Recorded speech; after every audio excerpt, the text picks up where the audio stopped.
¿Cómo les va? Bienvenidos a la tarde. Por supuesto no vamos a quedar excluidos de toda la cobertura que tiene que ver con la investigación que se sigue por el asesinato o no del fiscal mismo. De hecho, nos está llamando en vivo desde la Fiscalía Rubén Suárez.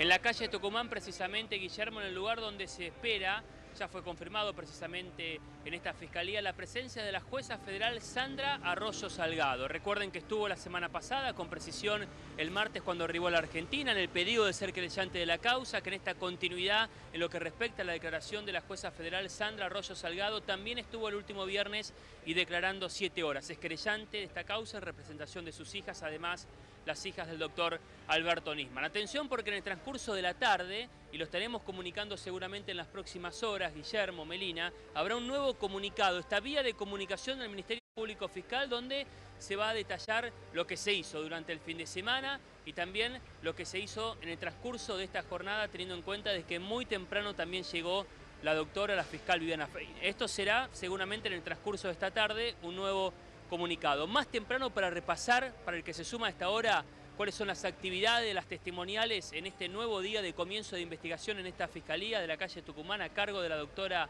en el primer piso, Fiscalía 45, de la doctora Viviana Fein. Estuvo la legisladora Patricia Bullrich, declaró aproximadamente 3 horas, o por lo menos esas 3 horas estuvo en el interior de esta Fiscalía. En alguna de las textuales lo que dijo al retirarse es que le preguntó a la fiscal cuáles fueron aquellas comunicaciones, principalmente del día sábado, o sea, horas antes de la muerte del fiscal Alberto Nisman, que hablaron acerca de las medidas de seguridad que se esperaban para el día lunes, el lunes de hace una semana, cuando iba a exponer en el Congreso de la Nación el doctor Alberto Nisman. Y en alguna de las textuales, cuando se le preguntó, ¿se acuerdan que la semana pasada hacía referencia a la legisladora Bullrich de amenaza? Amplió ahora que las amenazas no eran por esta denuncia de encubrimiento, sino que hacía referencia desde su contacto con la causa AMIA de que estaba amenazado el doctor Alberto Nisman. Sobre Diego Lagomarsino, sí, se conoce, o por lo menos comunicación de esta fiscalía, Guillermo, de que no va a prestar declaraciones. No declara. No va a prestar declaraciones el día de hoy. Hubo acá un problema, cuidado, con otro canal colega. Ahí va a llegar la intervención policial. Justo, bueno, son circunstancias, venía a máxima velocidad, saben que esta es una calle muy angosta, afortunadamente. Con un ¿Qué, lo atropelló? Sí. No, que estuvo justo con un camarógrafo de un canal colega, de Telefe precisamente, que estaban al lado, se enganchó con el cable, quedó enganchado su moto, y por eso lo estamos reflejando. Sí, lo que venía, bueno, acá, lo que se veía, ahí vemos, mostralo un segundo para que Talibán, mostralo por favor un segundo para que vean el grito. Es el motociclista, para que se entienda, fuera de esta circunstancia, ya está. Ahí regresamos si querés acá con la imagen, pero lo que se veía era que venía a una máxima velocidad para esta calle angosta, y además por la presencia de nosotros, que estamos algunos en la vereda y otros en el comienzo de la calle por esta circunstancia. Se enganchó con el cable. Bueno, pase, a ver. No, lo que pasa es que ahora Rubén está justo en el centro de esta situación, pobre, mientras vos tratás de hacer tu relato, pero bueno, ya está la policía también ahí en el lugar. Sí, y lo que se sabe es que venía a los gritos, además, no sé por qué, quiso hacer como una broma o algo. Ustedes se escucharon antes de engancharse. Sí, se escuchó un grito, sí. Claro, y quiso hacer una broma, salir en los canales, capaz, no sabemos bien, pero quiso hacer una broma, bueno, está enojado. Pasada. Pero no está lastimado. Quiso hacer algo, acercarse. No, afortunadamente no. Afortunadamente no. Bueno, ahí está.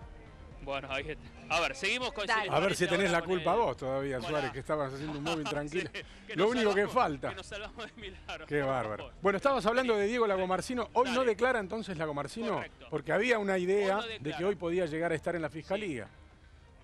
Sí, información confirmada entonces.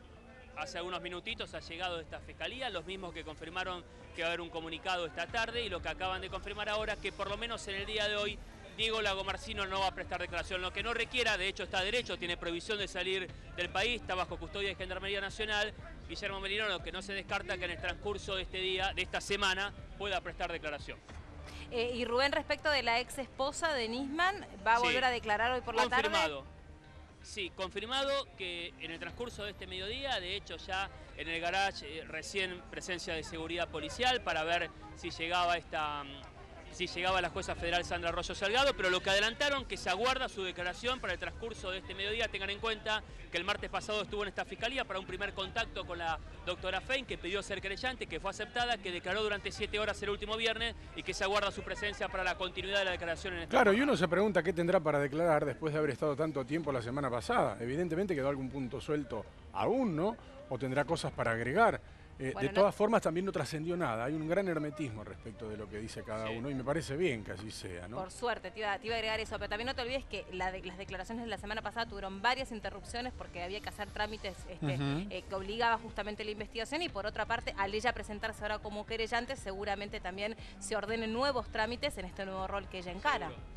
La semana pasada sobre el cierre hubo algunos acontecimientos que finalmente no tomaron estado público, al menos todos no tomaron estado público, porque la fiscal había adelantado, Rubén, que estaba esperando las órdenes judiciales para proceder a hacer, entiendo, unos allanamientos de los que no hubo mayor información, si no me equivoco. Es correcto, más allá de aquellas diligencias que, por ejemplo, se realizaron principalmente en el complejo Le Parc, aquellas horas más de 5 que el último jueves, también con presencia del último viernes estuvo la doctora Viviana Fein, sobre todo en el control, en el monitoreo de las cámaras de seguridad. Hoy, por ejemplo, también muy temprano aseguran que en este lugar llegaron los encargados de seguridad del complejo Le Parc por aquellas diferencias técnicas, lo que visualizó en su momento la doctora Viviana Fein, lo que declararon los encargados de seguridad del complejo, no los custodios, los encargados de seguridad del complejo Le Parc, lo que ellos pudo visualizar en el lugar. Bueno, hoy también acercaron más material y son una de las dirigencias que más tiempo, por lo menos en la última semana, le llevó a la doctora Viviana Fein. Había algunas imprecisiones sobre las ubicaciones, sobre la ubicación de las ambulancias, los horarios en el que fueron llegando, se fue moviendo la custodia, ¿no? Las imprecisiones tenían que ver con esto. Me parece que con cuestiones concretas de los horarios y los aportes hilando fino que podían hacer de la noche en la que todo se generó allí en Le Parc. Por eso se le sumó a esas declaraciones el encargado, el jefe de la custodia privada del complejo Le Parc, el administrador, el intendente, tiene ese rol, se lo conocía también con ese rol, se sumó y entregaron más datos. Reiteramos entonces, hoy finalmente no va a declarar Diego Lagomarsino, lo que no indica que en el transcurso de esta semana tenga que prestar declaración y bajo qué cargo o lo que notifique en su momento la doctora Viviana Fein, que en el transcurso de esta tarde, y será seguramente noticia a partir de las 15:30, 16 aproximadamente, Melina, es el comunicado del Ministerio Público Fiscal para dar detalles, porque hubo declaraciones también el día sábado de más encargados de seguridad que estuvieron presentes en este lugar y la expectativa se genera ahora por la presencia. Será la tercera de la doctora Sandra Arroyo Salgado, la ex esposa del fiscal Alberto Nisman, la mamá de sus hijas, que hoy en el transcurso de este mediodía, ya tarde, aquí en la Fiscalía, estará presente para continuar con su declaración. Declaración que le duró al menos el último viernes 7 horas. Soportá bien el calor, ya volvemos en vivo con vos a la Fiscalía, en pleno centro de la ciudad de Buenos Aires. Sí, la verdad, buena aclaración haces. Bueno, nos ocupamos nosotros de otros aspectos que se fueron generando en esta investigación. Buenas tardes, ¿cómo les va? Gracias a los dos. Uno tiene que ver con esta famosa huella que aparentemente se podría levantar, se podría identificar en esta supuesta tercer acceso que había al departamento de Nisman, que es como una especie de pasadizo, ¿no, Guille? A donde están los aires acondicionados. Sí, no llega a tener la característica de entrada, pero allí había una pisada y una huella dactilar que fue cruzada con todas las personas que trabajaron, obviamente. Hacía 20 días o 23 días habían estado allí reparando los aire acondicionados, haciendo el mantenimiento del aire acondicionado, se suponía que la huella era de ellos, y si bien hubo algunas líneas que coincidieron, no pudieron tener un resultado concreto, que es lo que está pasando en casi todos los puntos de esta causa. Son resultados que no son concretos. No dicen sí, es del técnico, pero no llegan a decir no, no es del técnico, Olga. ¿Y qué hace? Claro, que una huella, una huella dactilar tiene que tener ¿cuántos puntos de coincidencia para decir esto que sea dice sí es de tal persona o no, no es de tal persona? 12 puntos es el requisito que se tiene acá en Argentina para identificar una huella completa y 8 puntos para una huella parcial. Igualmente, ¿a qué se debe? A que no puedan, muy posiblemente se deba al transcurso del tiempo. No sé cuándo estuvieron ellos haciendo tareas en el lugar, pero las huellas obviamente son secreciones acuosas de aminoácidos, proteínas, que obviamente con la lluvia, la exposición, el roce, se van degradando, ¿sí? Aparte, bueno, también estos mismos aminoácidos son degradados por bacterias. Entonces, cuando va pasando el tiempo, se te va volviendo cada vez más difícil ubicarlo y poderlo levantar. Y también se te vuelve más débil. El inconveniente, entre comillas, inconveniente, es que no puede dar un resultado certero frente a un caso que genera tantas dudas, ¿no? Siempre sería mejor tener algo más concluyente, pero bueno, en este caso juega el destino. Desgraciadamente.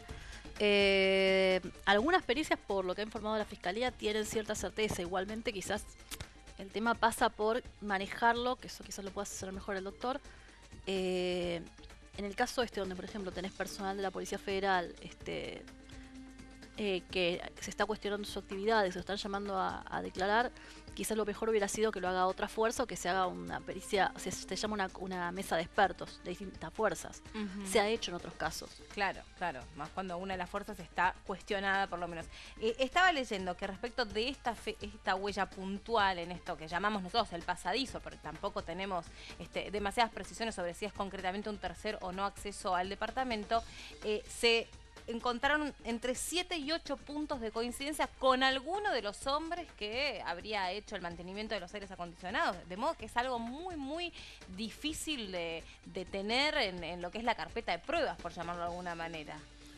Lo que sucede es que en esa especie de gabinete seguramente deben tener los registros de las personas que tenían acceso ahí, de la empresa de mantenimiento. No cualquiera puede acceder a ese lugar, a esa especie de gabinete. Entonces habría que primero cotejar con las personas que se desempeñaban ahí. También debería estar el registro de cuándo fue la última vez que entraron, porque el mantenimiento no es sobre ese sector, precisamente es sobre otro, sobre el que da al interior de la vivienda, y habitualmente lo hace el personal del servicio doméstico porque son equipos de aire acondicionado split. Si lo utilizaron como acceso, no. Si lo utilizaron como acceso, puede resultar en la hipótesis de un homicidio. Si tenemos que forzar o ingresar sobre ese aspecto, que puede haber algún vestigio, alguna huella que vincule a los homicidas, creo que va a ser siempre muy difícil de encontrarlo, ¿no? Sí, de hecho, ese sitio del que tanto se ha hablado es un lugar que casi es un tapón estético para los aire acondicionados de los departamentos. Es un lugar que desde afuera obviamente uno no ve que están los aire acondicionados o la parte de afuera del split, lo que provoca. Más como sala impresiona como gabinete. Exacto, foto, son ¿no? como gabinetes. Sí. Exacto. Que creo que lo medular es que tienen la posibilidad de acceso a la vivienda, acceso al departamento con un sistema no de cerradura, sino de lo que es una manija que trabaría la puerta desde adentro y que solamente se podría acceder desde adentro, salvo forzadura, que por lo que surge no la habría visto. Yo creo que hay que dejar que avance la investigación y luego, en el contexto de todas las pruebas que se han reunido, tratar de alcanzar a la verdad histórica, que no sé si en algún momento podrá satisfacer a la sociedad frente a la serie de trascendidos y de situaciones que han precedido el desenlace de la muerte del doctor Nisman. Ahora, un perito, Olga, viendo Sí. esa huella, ¿advierte si es algo reciente o no tan reciente? ¿Puede saber? Exactamente, eso es un exceso de la ciencia. Yo he visto que lo hacen y no deben hacerlo. No deben. ¿Por qué? O sea, hubo personas que han sido condenadas o privadas de su libertad con prisión preventiva porque el perito decía, en mi experiencia la huella no dura más de una semana. Y hay papers que hablan de levantamientos de huellas hasta un año después. Porque depende de qué tocaste antes. Si yo estuve arreglando el motor y estoy con grasa grafittada en la mano, Claro, obviamente la imprimís huella va a más durar tu mucho huella, y no se va a degradar porque es una especie de grasa que la va a está preservar. pensada para que soporte temperaturas y fricciones mayores que lo que usualmente uno encuentra en la naturaleza. Entonces, como hay tantas variables que uno no puede controlar, es poco científico y es riesgoso que un perito que está hablando en temas que tienen que ver con la libertad de las personas opine de esa forma. Y en relación a la pisada, La pisada es lo mismo, o sea, uno puede pensar, bueno, quizás si llovió, o sea, si siendo sobre polvo fino, dudaría, pero eso tiene que ver con, digamos, sentido común, pero uno no puede opinar en forma científica. No se puede ser concluyente. Hay muchas variables que tienen que ver, el viento, qué tanta exposición tuvo. Hay tantas variables que determinar la data es muy difícil. Ahí estábamos viendo una imagen de algo que debe ser de otro departamento referido a ese famoso pasadizo, pero es como un pasadizo interno, entiendo, ¿no? No está sobre las ventanas o sobre el exterior del departamento. No, está en el exterior. Lo que vos ves Está en el adelante, exterior. que es como una persiana, eso da al frente del edificio. Ah, Ese es un entonces hueco como si estuviera entre balcón y balcón, donde se colocan los splits, y lo otro es una tapa estética para que no se adviertan desde afuera. Desde la calle, Ajá. y que En permite ese la lugar, ventilación del equipo de exactamente. Bien. Pero la Entonces, única manera de acceder a ese sitio es desde adentro, desde el departamento. no desde afuera. Desde el Bien. departamento, porque tiene además, no tiene cerradura, sino que tiene un sistema de manija Exacto. que imposibilita el Ahí acceso, está. que es No, entonces- sin cerradura. Entonces sí es una huella o una huella parcial muy expuesta a las inclemencias del tiempo, mucho más que si estuviese en una parte interna del departamento, Yo creo que naturalmente. la fiscalía o el juzgado debe estar trabajando y tratando de ubicar a las personas que se dedicaban al mantenimiento en ese piso, en ese sector, quiénes eran los dependientes que ingresaban ahí, porque seguramente en un edificio que tiene No, la de hecho, seguridad, eso hicieron, ¿eh? claro, y de establecer quiénes son y comparar sus huellas digitales con la que han levantado, sea parcial o total, como explicaba el licenciado. Fíjense que más allá de las huellas y de que hasta ahora nada ha sido concluyente para nosotros, tengamos en cuenta, se lo decimos todos los días, que la ansiedad va por un lado, los conocimientos van por otro y lo que uno ve en las series de televisión no siempre corresponden a la realidad. Ninguna prueba es tan concluyente nunca.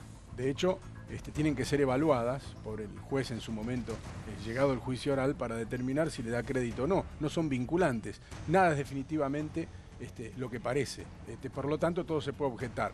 Y lamentablemente, la investigación hasta ahora no ha arrojado ningún resultado que conforme a los que están viendo desde afuera, lo que no quiere decir que no se esté investigando. De hecho, surgen contradicciones serias entre los custodios del doctor esperables Alberto también. Nisman. Y esperables también. Claro, pero son serias. a veces hay que tener en cuenta de que la investigación tiene que avanzar y las conclusiones hoy por hoy no se pueden hacer, sino que hay que esperar el desarrollo y la incorporación de las pericias, de los informes y demás. La ansiedad, que bien decía Guillermo, produce que la gente a veces cierta desazón, porque hoy todo es instantáneo, todo es rápido, la tecnología nos ha colocado en una situación de expectativa Bueno, distinta. estamos que hace a 30 una 40 años semana atrás. y todavía no sabemos si se disparó, ¿no? Por ejemplo. O por lo menos no es concluyente Si lo que fue hay hasta él, ahora. si que le dispararon, está asegurado, ¿no? No sabemos si lo hizo él o si Que lo hizo fue una otra muerte persona. violenta y que no fue un accidente, lo sabe todo el mundo. Y el resto Exactamente. todavía es materia de investigación. Claro, y hay que esperar que avance, que se vayan determinando las distintas pruebas. Y en cuanto a la contradicción de los empleados, el testigo declara... Mire, si quiere, a propósito, vamos a repasar o resumir en placas estas contradicciones y las analizamos con ustedes. ¿Les parece bien? Sí. A ver, Armando Nis declaró que fueron a las 14:30 a tocar el timbre para buscar a Nisman. Luis Minio, otro de los custodios, declaró que tocaron el timbre a las 17 horas para buscar a Nisman. Es grande la diferencia, ¿eh? Mucha diferencia horaria entre lo que cuenta uno y lo que cuenta el otro. Nis dice, estaban en el subsuelo debido a la lluvia y ahí no tenían señal de celular. Es muy probable Dice que no uno. tuvieran señal de celular. Luis Minio, el otro custodio, aseguró que estaban en el estacionamiento de cortesía, a donde sí llegan las llamadas, que es en el exterior del Sí, edificio. se ve de hecho el sitio. Claro, Es igualmente adelante a la derecha, sí.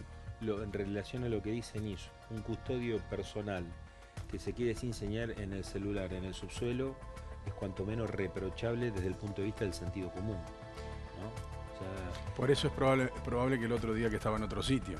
Claro. claro, ahí entra a jugar un montón de cuestiones, Exacto. porque si hay dos que están sumariados, ya están, digamos, prestando una declaración testimonial sujeta además y con miras a qué es lo que va a pasar en su mano administrativa. Exacto. ¿Me van a rajar o no de Exacto, la policía? tiene que Hay que pensar- tener mucho cuidado de darle las tranquilidades. Por eso, a veces, la investigación administrativa tiene que esperar, no darla como respuesta a la sociedad, sino que esperar que se ventile bien en sede penal y a partir de ahí avanzar. Porque, si yo tengo que cuidar a una persona con la que estoy contactado exclusivamente con un aparato de telefonía celular y me voy a un subsuelo donde no hay señal, desde el sentido común es cuestionable. Sí, es probable que estén pensando en el laburo, digamos.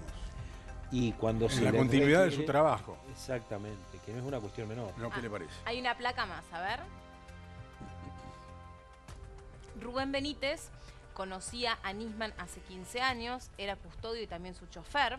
Nisman lo hizo entrar a su departamento. Dicen que es el custodio de máxima confianza del grupo de personas que lo tenían que resguardar. Le pidió que le comprara una pistola calibre 22 porque estaba preocupada por su seguridad y también por la seguridad de sus hijas. Esto es conteste con la declaración que hace Lago Marcino, ¿no? Es similar. Es raro igual. Bueno, Las hijas en ese momento estaban en Europa y él pide justo un 22, no es que pide, no pide un arma, pide un calibre 22, es raro. Pero también, bueno. Aparentemente él se deja asesorar por este custodio sobre cuál era el tipo de arma que más le convenía tener. Ah, y ahí a él le sugiere que se compre una 22. Exacto, aparentemente. Debería ser por el tamaño, no es un arma que pueda llegar a garantizar una muy buena defensa. Es liviana y transportable también. Claro. Ahora, Hace caras, Olga. Sí, Olga dice que más o menos. claro, la cuestión es, lo que hoy decía también un matutino es que se había interiorizado para adquirir y demás. Lo que yo entiendo inexplicable por ahí es la posición de Lagomarsino y no hubiese tomado declaración testimonial. Que una persona entregue un arma a otra, quienes hemos sido usuarios de arma de guerra o portadores o lo somos, no sé, ni a un familiar se facilita un arma de fuego. No es una cuestión menor, no es algo que se puede prestar el auto, 1000 cosas, pero un arma de fuego encima a una persona tan importante y relevante como fiscal, desde mi punto de vista y de acuerdo a la experiencia que tengo como usuario, como portador durante muchos años, que ahora no lo soy, y también tratándose de la investidura que tiene el fiscal, desde mi punto de vista, por la experiencia, me resulta incomprensible. Y entonces, ¿qué está Yo dejando creo entrever con lo que habría está que diciendo? avanzar en la investigación, porque no queda claro, o sea, no se prestan las armas de fuego. Además, cuando... Bueno, tampoco se cometen otro tipo de, vamos a llamarle, irregularidades y se cometen. Digo, tampoco es esperable que uno haga otro tipo de cosas y a veces se hacen y por eso a veces aparecen personas... No es un dato menor, lo debatíamos la semana pasada. En mi caso, yo no soy portador, pero si tuviera un arma de fuego no la presto. Claro, no la las presto, armas, ni loco la presto. pero por otro lado, desde hace ya varios años, lo que es el radar cambió en su administración, en el seguimiento a los usuarios y demás. Cuando se está por vencer, que esto no sucedía, pero ni mínimamente décadas atrás.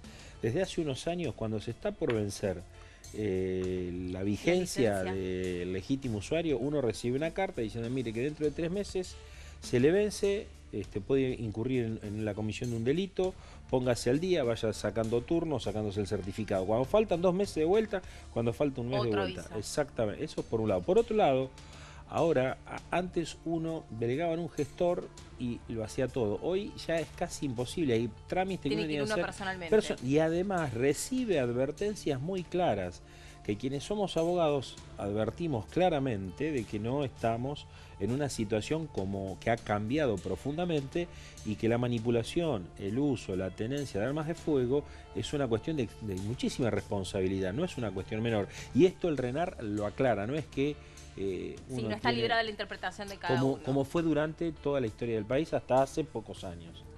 ¿Y qué puede llevar una persona, en tal caso, a prestar un arma? Yo creo que la relación de amistad, la relación de conocimiento, la investidura, la tranquilidad y también la irresponsabilidad. También ser muy irresponsable. ¿O sentirse presionado para hacerlo? No sé si se puede sentir presionado respecto de la relación que tenía con su especie de jefe, ¿no? Bueno, se la estaba pidiendo cualquier persona. Se la estaba pidiendo quien le daba la directiva, quien autorizaba mes a mes la factura que él emitía para poder cobrar sus honorarios. A título de sueldo sería una contratación irregular, o sea, porque era mes a mes y recibía una directiva concreta, era casi un vínculo laboral. Yo creo que eso también, y probablemente eso haya sido lo que más pesó. Es mi impresión personal, ¿no es cierto? Olga, todo tiene que relativizarse, ¿no?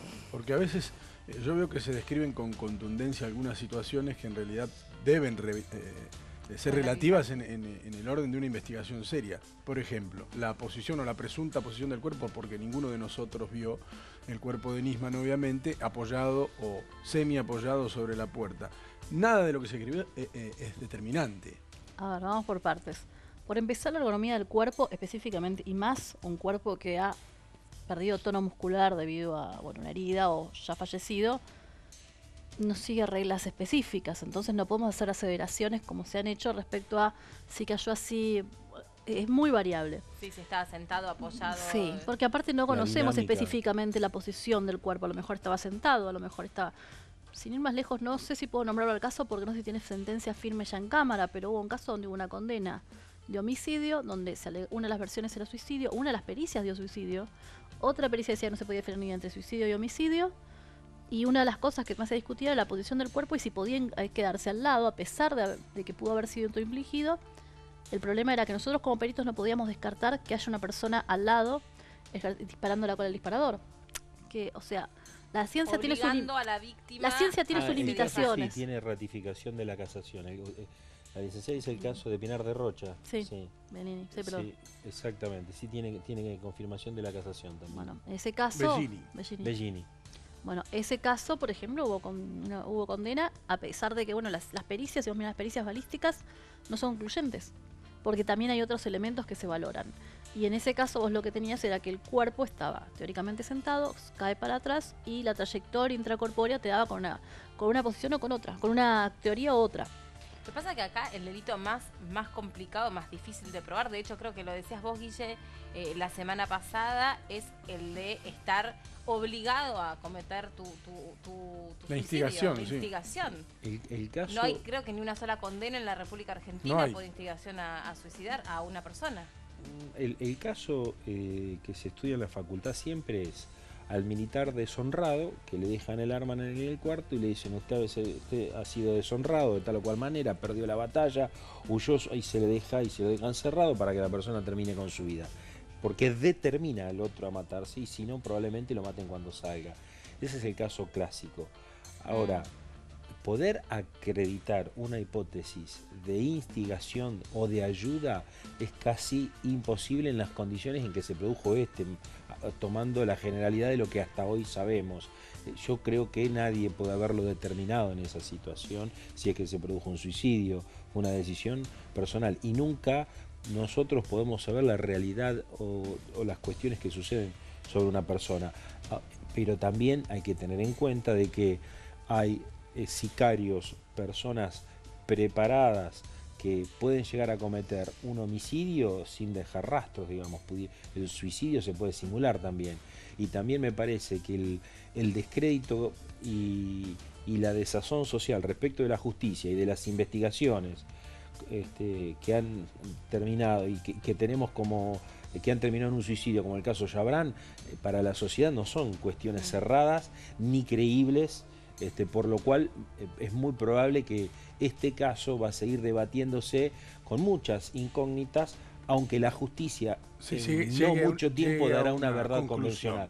Claro. Ahora, Olga, vuelvo al punto del cuerpo, porque se publicaron muchas cosas de forma muy terminante respecto de, insisto, el cuerpo apoyado sobre la puerta. Claro. Y vos decías, bueno, pero eso depende de muchísimas cosas. Hay muchísimas variables. De muchísimas variables. Sí, por ejemplo, sería interesante porque igualmente estamos hablando de trascendidos y vienen habiendo trascendidos que después no tienen replicación en el expediente. Ninguno leyó la causa, las cosas como son. Nadie hasta ahora. Hablando. Una de las cosas que se menciona es que había un patrón de manchas de sangre en el espejo. Sí. Yo les explico, es más, le pasé a la gente de producción, no sé si lo pueden mostrar, lo que nosotros hacemos para dar clases en cuanto a patrones de manchas de sangre y cómo se interpreta. Para explicártelo simplemente, cuando el proyectil ingresa, el proyectil tiene una energía alta. Si se acuerdan de física, la secundaria, energía es igual a masa por velocidad al cuadrado. Sí. Si bien el 22 tiene poca masa, tiene energía necesariamente, porque tiene una velocidad de salida. Siempre un proyectil tiene una alta velocidad. Entonces, los patrones, lo que vos analizás es que como transmite mucha energía, la sangre que es proyectada también tiene mucha energía y salen gotitas muy chiquitas porque toda esta velocidad se le transmite a la sangre y se propaga. Sí. Y salen pequeñas gotitas con el orificio de salida. Cuando no tiene orificio de salida, igualmente están ingresando en la cavidad craneal muchos gases que se siguen expandiendo, siguen deflagrándose, que en un momento presionan adentro porque la superficie tiene un límite y provoca lo que se llama blowback, que es que sale la sangre por el mismo orificio de entrada, ¿sí? Y provoca pequeñas microgotitas. Yo tenía fotos como para mostrar bien cómo se genera. Que ¿sí? incluso suelen quedar en la mano. Quedan en la mano, a la parte externa del arma y a veces adentro del cañón. ¿Sí? Para que se genere un patrón en la pared, si es verdad que generaron, porque hay un patrón de pared, tiene que ser el tamaño de las gotas de sangre es específico, este tipo de cosas, y el sujeto tiene que estar parado muy cerca de esta superficie. Bien. Porque no vuelan mucho, no vuelan más de 4 pies en el caso de orificio de salida y en el caso de blowback vuelan todavía menos. Entonces, eso nos indicaría dónde pudo haber estado parado el sujeto y también te descartaría, ¿sí?, distintas posiciones. O sea, porque hay pocas posiciones en las cuales puede estar, ¿entendés? Sí, es muy Claro, se hablaba del espejo, de hecho. Claro. El espejo del botiquín del baño. Pero, de nuevo, como estamos hablando de Trascendidos. trascendidos periodísticos que después nos encontramos con que no existen o que aunque son gotas de... o que es una mancha de ketchup, vamos a Sí. observarlo con cuidado. Bueno, ha pasado la semana pasada, no el año pasado, ha pasado la semana pasada con las puertas, las contradicciones, si eran 2 en 3 entradas, cuál tenía la clave alfanumérica, si tenía llave puesta, si tenía o Y no te digo la... algo más superficial, si se quiere, respecto de la ropa con la que lo encontraron, había contradicciones. Había algunos que decían que tenía un short y una remera, otros que decían que estaba en ropa interior, otros que estaba vestido, otros que estaba en pijama. Porque entraron solamente los que tenían que entrar y la causa, a diferencia de otras, obviamente, por razones obvias, es muy hermética. Por lo tanto, Con los suerte. datos que se filtran son muy pocos y me parece que se le agrega un Claro, toque de pero- fantasía, Ahora, lamentablemente. Yo no estoy de Perdón. acuerdo en que la Fiscalía, en que la Procuración no brinde más precisiones. Porque este es un hecho, la muerte del fiscal Nisman es un hecho que conmociona al país, que ha trascendido de manera internacional y el Estado tiene que dar respuestas y precisamente a través de la investigación penal que está a cargo de una fiscal y de un juez o de una jueza.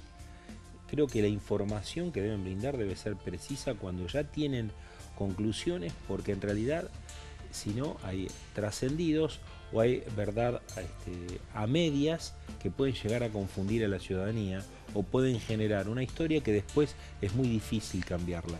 Entonces creo que la Procuración hizo muy bien, creo, la Corte en publicar la denuncia del fiscal, que todos podamos leerla, esas 298 páginas, que todos puedan analizarla, saber qué parece, qué no, y debería aún ahondarse mucho más cuando ya hay conclusiones y certezas, brindarlas, porque creo que la ciudadanía está consternada, hay una situación clara de querer saber qué pasó. Sí, no, de eso estamos todos de acuerdo. Y más allá de que cada uno podrá tomar su opinión, si fue un suicidio con ayuda o si fue un homicidio por precio, un asesinato, más allá de eso, las pruebas se tienen que traslucir porque hay cuestiones que patentizan un suicidio de acuerdo a mi experiencia y hay otras que se apartan de esa posibilidad también y que estamos en otra, Sí. estamos en las antípodas, en un homicidio por precio, o sea, en un asesinato. Entonces esas cuestiones tienen que ir trasladándose y no sé si en la voz de la fiscal, creo que a veces publicarlo en la página del SIG es lo ideal. Nos llama Rubén Suárez, urgente desde la Fiscalía.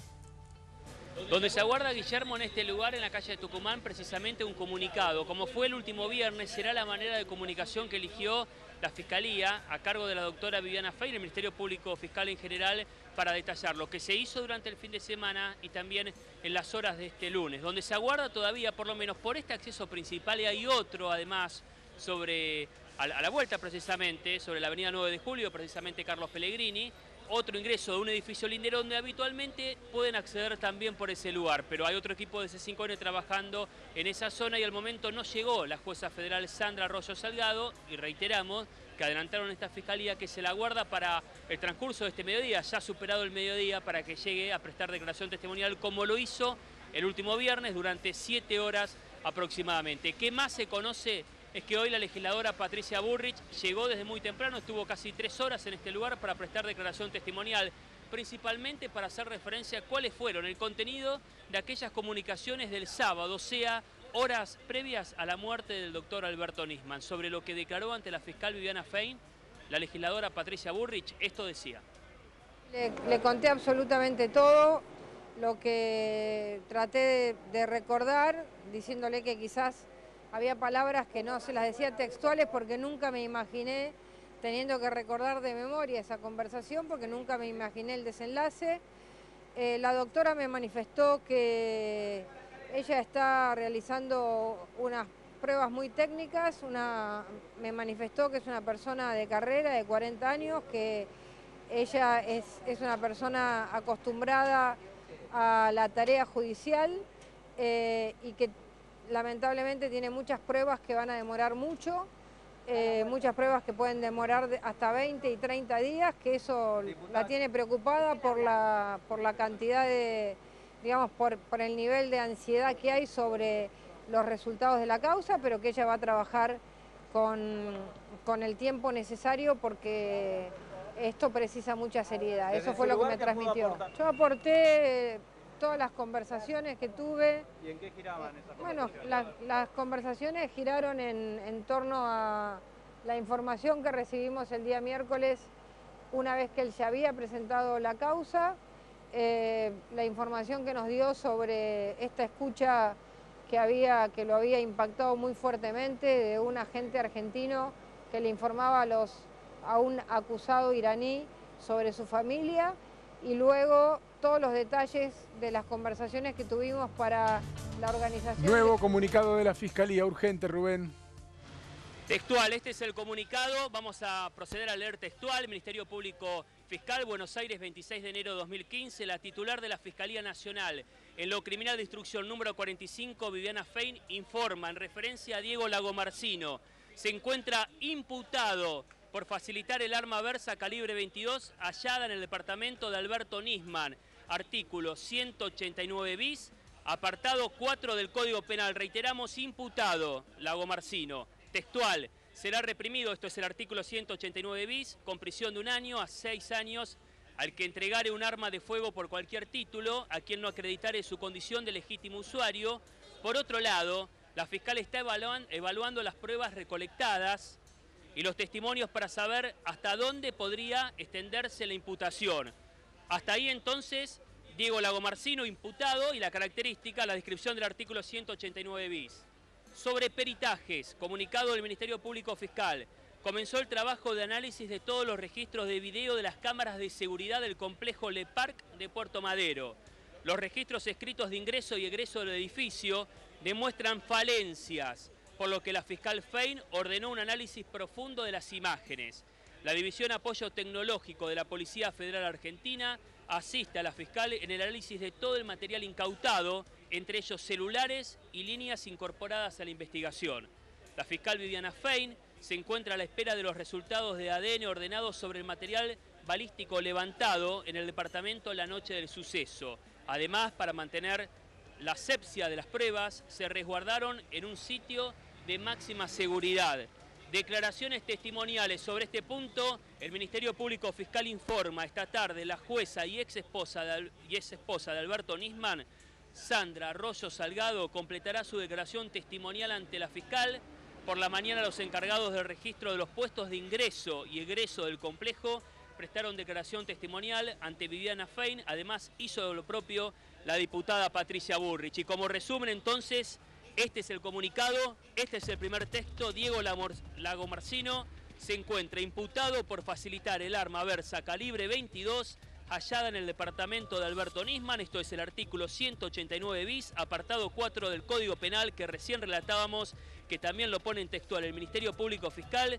Después sumamos lo que no se conocía entonces en testimoniales, Guillermo y Melina, más allá de Patricia Bullrich, la legisladora, y aguardando la presencia de la jueza federal, estuvieron presentes, como hace referencia en este lugar, los encargados de registro de los puestos de ingreso y egreso al complejo, o sea, Le Parc, que hoy prestaron su declaración testimonial en esta fiscalía. Bien, este es el comunicado que acaba de leernos en vivo Rubén Suárez. Allí vemos el documento que acaba de entregar la Fiscalía y ya está publicado también. Vera, era de suponer que esto le iba a suceder a Lagomarsino porque se ajusta efectivamente a lo que dice la ley. Sí, y creo que lo importante también del comunicado dice de que hay falencias en el registro de ingreso y egreso de personas. Sí. El registro, por eso hay que analizar minuciosamente las cámaras para ver que no es una cuestión menor precisamente. ¿Quién está incurriendo en un delito o en una imprecisión? No, es una imprecisión, pues si le pagan para establecer una custodia y anotar a quién entra y quién sale, y esto no se cumple adecuadamente y queda después todo circunscripto en el marco de una investigación penal por la muerte de un fiscal federal, claro. Digamos como que la empresa de seguridad no queda del todo bien parado, ¿no? Porque eran sus dependientes. Mucho escuché, yo particularmente nunca fui a las torres estas Le Parc de Puerto Madero, pero digamos, basándose en lo que puede ser el ingreso o el egreso de otros edificios o otras zonas a donde hay seguridad privada, siempre depende en algún punto del grado de confianza que se tenga sobre el propietario respecto de aquella lista que puede acercar. Va a venir tal o cual persona, que supuestamente es lo que se hizo con Lagomarsino, por eso pudo pasar sin ser revisado, que tenía un arma. arma, dejó supuestamente el fiscal Nisman aclarado que iba a pasar tal o cual persona y así lo hizo. Y digo, ¿cómo interactúa en tal caso esa seguridad privada con la custodia privada?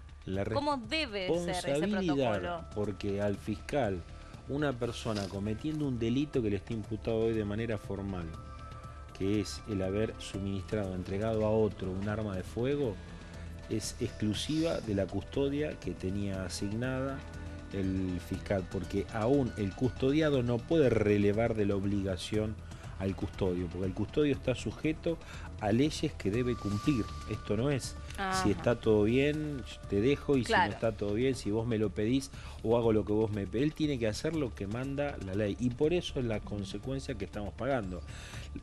Yo creo que el Lagomarsino, por un lado, y los custodios, por otro, tienen que dar muchas explicaciones en el marco de otro proceso judicial, no como testigos. Podrán informar, podrá recabarse. Bueno, muchos piden eso. Tiene que haber otro proceso para investigarlo. Hay resultados que van a tardar mucho. Y hay muchas situaciones como estas que se han investigado, donde, ya decíamos antes, aún después de pedir todo lo que se puede pedir y esperar todos los resultados de todas las pericias que se pueden hacer, no llega a ser concluyente. Pero ¿cuánto tiempo te llevaría más o menos tener en tus manos toda la documentación como para sacar una conclusión? En base a lo que dijo la fiscal, de 20 a 30 días. Mencionó, me imagino que deben estar esperando los histopatológicos para determinar la distancia de disparo con mayor exactitud, deben estar esperando el toxicológico, que se hace con un pool de vísceras y se determina para determinar si el sujeto estaba bajo la acción de estupefacientes, el nivel de alcoholemia, para determinar también el grado de control que pudiera ser, porque muchas veces ocurre que no coincide la coordinación que genera el estado de intoxicación respecto a los hechos que ha realizado. Por ejemplo, el caso de Lourdes Di Natale, que luego la alcoholemia, tengo entendido, no correspondía con la maniobra que tendría que haber hecho de... No lo hubiera podido hacer. Algo así había escuchado, si bien esa causa sí no la conozco en detalle. Claro. Bueno, voy otra vez al comunicado. Eso fue la prueba determinante en el caso de Lourdes Di Natale. Más la pericia de balística. modificar la calificación legal, claro, de que no se trató de... No, bueno, había habido un arma, lo que se decía... No, hicieron la parte balística hicieron la reconstrucción en el cual con un muñeco con el mismo peso lo tiraron, y como es diferente cuando el sujeto se empuja a sí mismo que cuando se le aplica una fuerza en el sentido vertical, la proyección es mayor porque hace un movimiento parabólico. Claro. Entonces la distancia que había alcanzado, por caída simple no la hubiera alcanzado. Era necesario que se aplique una fuerza externa. Entonces eso coincidía con que ella había sido arrojada. Y fue lo determinante después de muchos años en que cambia la calificación legal de suicidio. Aunque nunca se encontró al responsable. Exacto, no se pudo determinar quién. De todas maneras, también ella encabezó una denuncia en su momento muy grave, ¿no? Quise iba a seguir el comunicado, ¿no? Lo tengo entero acá ahora ya. Y además, no, dale. Y además, justamente en el departamento de ella se habían encontrado una serie de micrófonos que determinaban que la estaban escuchando, que querían saber lo que hablaba, lo que decía. Los encontraron después. Los encontraron mucho tiempo después. Dice, textualmente, lo volvemos a leer, lo acaba de dar Rubén Suárez, lo tenemos nosotros acá. La titular de la Fiscalía Nacional en lo Criminal de Instrucción número 45, Viviana Fein, informa. Diego Lagomarsino, 2 puntos. Se encuentra imputado por facilitar el arma Versa calibre 22 hallada en el departamento de Alberto Nisman. Sí, escuchó bien, se encuentra imputado. No por nada de lo que le sucedió luego, sino por el hecho de haber entregado el arma. Porque es un delito, precisamente. Artículo 189 bis, apartado 4 del Código Penal, que dice, será reprimido con prisión de 1 año a 6 años el que entregare un arma de fuego por cualquier título a quien no acredite su condición de legítimo usuario. Por otro lado, la fiscal está evaluando las pruebas colectadas y los testimonios para saber hasta dónde podría extenderse la imputación, que es lo que decía Vera, que debería responder, según Vera, algunas preguntas más. Exactamente. Peritajes. Comenzó el trabajo de análisis de todos los registros de video de las cámaras de seguridad del complejo Le Parc de Puerto Madero.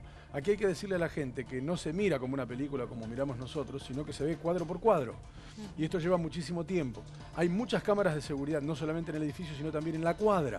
Y seguramente todas serán semanas vistas cuadro por cuadro. Claro, supongamos, si se quiere ver las últimas 24 horas o las últimas 72, son 72 horas por cámara. Si hay 10 cámaras, saquemos la cuenta. Sí, pero necesita ¿qué se 72 quiere... tipos que lo miren minuto a minuto. ¿Trascendió Claro. qué se quiere ver o con qué tiempo se quiere observar qué pasó en el edificio, con qué tiempo hacia atrás, por supuesto? Porque respecto de otras situaciones, por ejemplo, el entrecruzamiento de llamadas era durante una semana que le iban a hacer el seguimiento. O de redes sociales. Respecto de las cámaras, no. Lo no primero trascendió. que van a revisar el son las horario del últimas, crimen, las claro. últimas 24, pero pidieron las cámaras 5 días antes y el análisis de todas las comunicaciones 5 días antes. Exacto. Claro, es Exacto. correcto.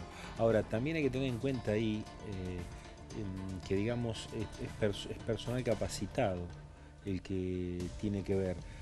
Porque yo he visto en muchos juicios orales y quedé sorprendido, por ejemplo, en el de la maestra Prigent, Sí. el viudo que termina condenado por el homicidio de su mujer va en el auto y el técnico cuando declara indica de que hay una persona de cabellos rubios al lado, que yo francamente no la veíamos nadie hasta que lo empezaron a pasar y empezó a indicar y llega un momento que nos dimos cuenta todo y a mí me sorprendió. Bueno, de hecho es una división especial de la policía la Exacto. que analiza estos materiales. Esa prueba va a tardar mucho. Claro. Bueno, justamente Va a tardar, dice que va a los tardar. registros escritos, dice el comunicado, de ingreso y egreso del edificio demuestran falencias, por lo que la fiscal Fein ordenó un análisis profundo de las imágenes. Es decir, no todo el mundo está registrado, no todo el mundo tiene el horario de salida, no todo el mundo dejó el nombre, por lo tanto hay que mirar las cámaras, no queda otra, para Sí. poder saber quién entró y quién salió al edificio. Y eso, Guille, vos lo sabés bien por el propio trabajo periodístico, se hace lo que llama en tiempo real. No es que hay una máquina que te acelera la lectura de ese material, tenés que ir a leer en tiempo real esas cámaras, pararte, hacer lo que llama el logueo del material y después desglosar qué información Y podés además extraer se de ahí. supone que si alguien entró, seguramente no pasó por mesa de entradas. Uno tiende a intuir que si efectivamente otra persona buscó otro camino para entrar al edificio.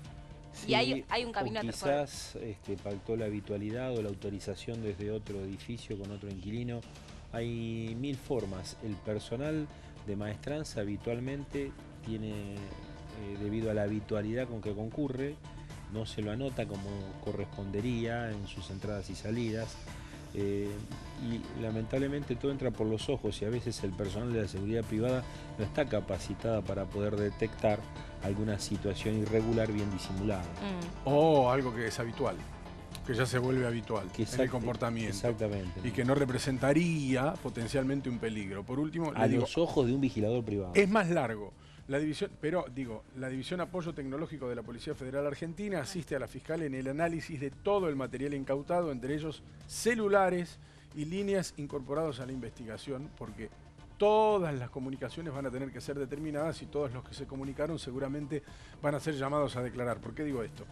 Porque se va a establecer con quién habló, pero nunca se va a saber el contenido de lo que habló, salvo que sea por escrito. Y en ese caso, esas personas deberán concurrir para saber qué hablaron y si algo de eso sirve a la Mensajes de investigación. texto y WhatsApp.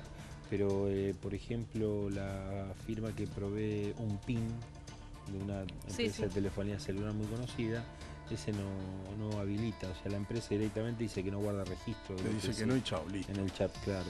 BlackBerry, termino diciendo la marca. WhatsApp y mensajes de texto están, Sí, pero o sea, 6 uno meses. los pide